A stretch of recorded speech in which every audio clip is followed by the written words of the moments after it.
Hey everybody, this is James from All Outdoors, and today we'll be having a look at the Mossberg MVP patrol rifle in 5.56 NATO. I've been having this one for a couple of years, been shooting it off and on, and I'm going to tell you why you might not want to buy one of these. So let's have a closer look at it, we'll shoot it a little bit, and we'll get to the nitty gritty.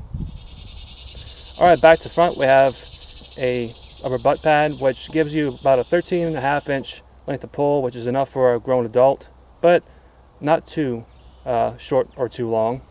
Going forward, we have a composite stock, and we do have swing swivels on both ends. It's about a 2-point sling. Of course, the gun is bolt action. It wears a Picatinny rail that comes from the factory like so, and on this particular rifle, it has a Leopold 1.5x4 scope on it. This is take some groups. It does come with a pair of iron sights, just a notch that's adjustable, and a front post that has a fiber optic, and the fiber optic, of course, is snapped out of it.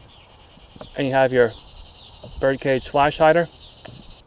Alright, real quick, we're going to go over the controls. We have an enlarged bolt handle, clears the scope just fine. Have for safety, back for safe, forward for fire, and the gun has a very nice, clean trigger pull. It has a safe trigger which takes up a lot of the slop, kind of like a Savage, and it breaks at about 3.5 pounds, nice and crisp, and it is adjustable. On the other side of the gun we have our bolt release. Just get our bolt undone here, push down, and you can get your bolt out, kind of like a Mauser rifle.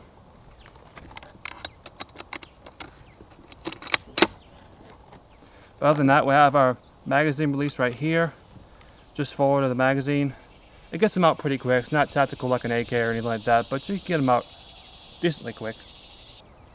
The Mossberg MVP was intended to be more of a tactical type of rifle, but in a bolt action. This particular one is known for taking AR-15 mags, so that makes it particularly versatile, and it is in the same 5.56 NATO as the AR-15. It comes with a 10-round box magazine from the factory, but these 30-rounders fit just fine.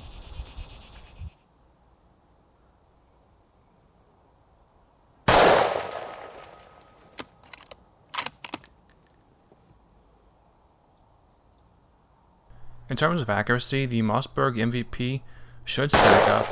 It has a bull barrel and is free floated, but the barrel has a 1-9 twist.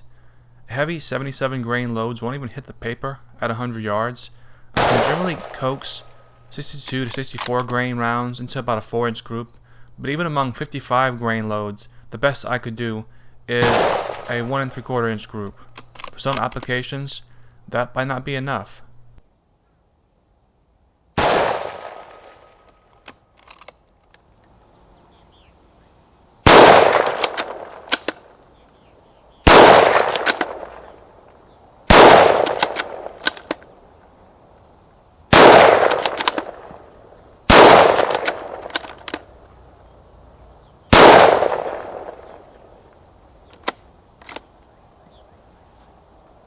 Now you just saw that, right? Let me show you what's going on. Okay, here's our Mossberg MVP with our standard magazine. Very little bit of wobble there. It feeds pretty well from the bench, but from the bench, if you're moving slow, you might never notice this, but if you have to actually work this gun in a hurry, it could be a real issue. I'm going to take out our factory mag, replace it with a Mr. First Tactical 30-round mag. It fits in there okay. There's a lot more wobble in that than I would like. I also want to point out that when you go to load this gun, there's a bit of dragginess as you come back and as you lip forward. Oftentimes when you go partially forward on a round, the round will actually be in the chamber, but the bolt will be misaligned with the receiver, so it can't quite get into the locking lugs.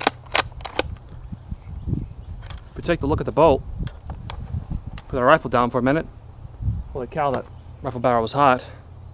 You can see we have a lip at the bottom that catches on the first cartridge as it comes up out of those AR magazines. This allows us to work with AR magazines.